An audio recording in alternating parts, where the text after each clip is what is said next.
Saya ambil contoh satu. Ketika orang melakukan kunut subuh, hadisnya baik tentang kunut subuh. Subuh terus, bukan kunut nazilah, kunut subuh. Ini Nabi nggak contohkan. Ini perbuatan beda. Yang mengatakan pertama kali bahwa ini perbuatan beda siapa? Sahabat.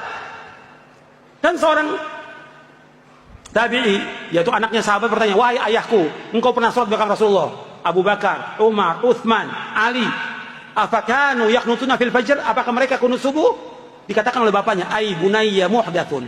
Dan menurut yang lain, menurut Nasai lebih jelas lagi, ai bunayya bid'atun. Wahai anakku, kunut subuh itu bid'ah. Jelas bid'ah. Sekarang ada 1000 ulama mengatakan kunut subuh nggak bid'ah, sahabat mengatakan bid'ah. Yang kita ikut siapa? Sahabat. Karena Nabi menyuruh kita mengikuti siapa? Sahabat radhiyallahu anhum ajma'in. Karena mereka merupakan khairun nas, sebaik-baik manusia. Jelas sampai sini? Jelasnya ini. Ketika kita bermakmum saat salat subuh sedangkan imam kita kunut, apakah kita mengangkat tangan atau tidak dan tidak mengaminkan? Ya, kita kalau imamnya kunut, maka kita ikut kunut. Oleh karena kita angkat tangan dan kita mengaminkan. Ya, itu pendapatnya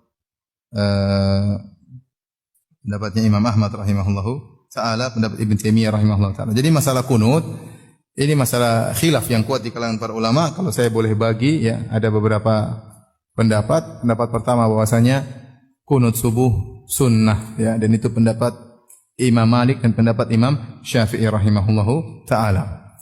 Kemudian juga didukung oleh pendapat dari Ibnu Hazm rahimahullahu ta'ala, mazhab Zahiriyah. Jadi Malikiyah, Syafi'iyah, Zahiriyah mengatakan kunut subuh setiap hari sunnah.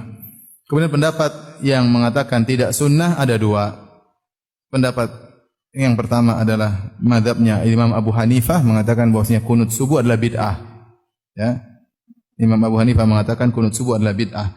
Adapun pendapat Imam Ahmad mengatakan kunut subuh tidak disyariatkan namun tidak disifati dengan bid'ah. Makanya Imam Ahmad mengatakan kalau ada yang kunut maka saya tidak cela.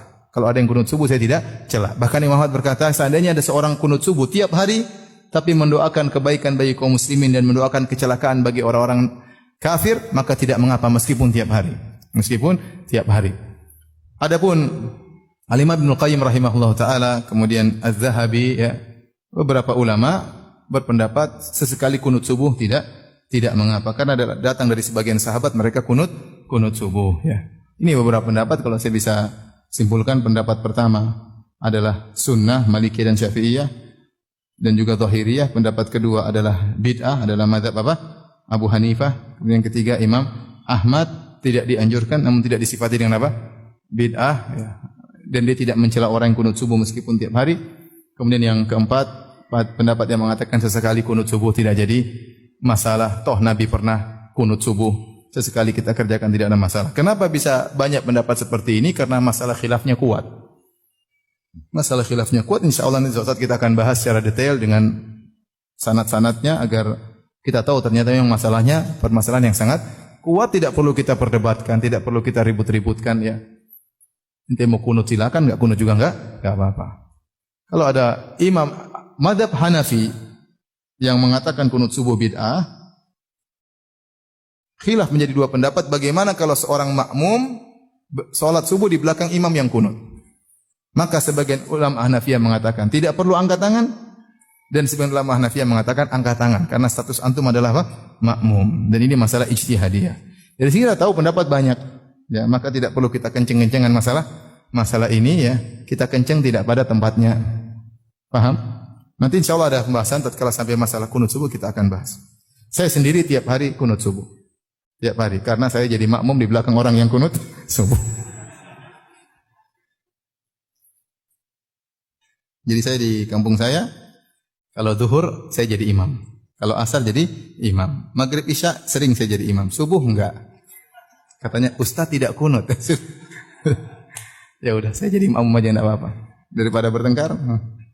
Baik, mereka baik sama saya, enggak ada masalah. Tapi mereka tahu saya tidak kunut, makanya mereka yang jadi imam. Terkadang mereka, ayo Ustaz, imam subuh. Cari masalah. Saya enggak mau, ya sudah, Bapak aja lah. Mereka kadang ya mungkin menghormati Ustaz, enggak ada. Kita bermasyarakat tahu masalah khilafiyah, enggak usah kita kenceng-kencengannya. Kalau nanti mau kencing masalah syirik, oke lah kencing, enggak apa. Masalah kunut kencing-kencing apa ya? Apakah benar kunut subuh itu bid'ah? Ada yang bilang bahwa kunut subuh menurut mazhab Imam Syafi'i adalah sunnah. Dan ketika kita bermakmum dengan imam yang kunut subuh mengangkat tangan, kita ikut mengangkat tangan. Maka jawabannya perkataan para sahabat Nabi radhiyallahu anhum, ya bunayya innaha bid'ah. Wahai bunayya, wahai anakku sayang, dia adalah perbuatan bid'ah. Menurut sahabat ini, kunut subuh adalah perbuatan bid'ah. Dan Al-Hafidz Ibnu Hajar menyatakan bahwa dari riwayat-riwayat hadis yang ada bahwa Nabi Muhammad SAW, ini Al-Hafidz Ibnu Hajar mazhab Syafi'i, tidak ada Nabi berkunut kecuali ketika nawazil, ketika beliau dalam keadaan sempit, terhimpit, ada permasalahan yang dihadapi oleh kaum muslimin. Ya, taib. Berkaitan dengan kunut, kita lihat di negeri kita ada yang kunut, ada yang tidak kunut.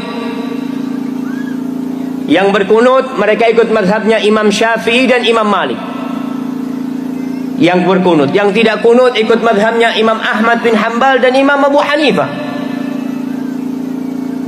Maka kita lihat orang yang berkunut mazhabnya Syafi'i. Dan mereka punya dalil. Bagaimana kalau kita sholat bermakmum kepada orang yang kunut? Ikut kunut. Kalau imamnya nggak kunut, ya jangan kunut. Karena makmum ini ikut imam. Jangan mau jadi imam antum di belakang, imam itu di depan. Jadi kalau imamnya kunut, kunut. Imamnya nggak kunut, nggak usah kunut. Terus bagaimana kalau orang yang berpandangan dengan madhab Syafi'i kemudian dia lupa kunut? Dalam madhab Syafi'i disunnahkan sujud sahwi ketika dia lupa sama kunut.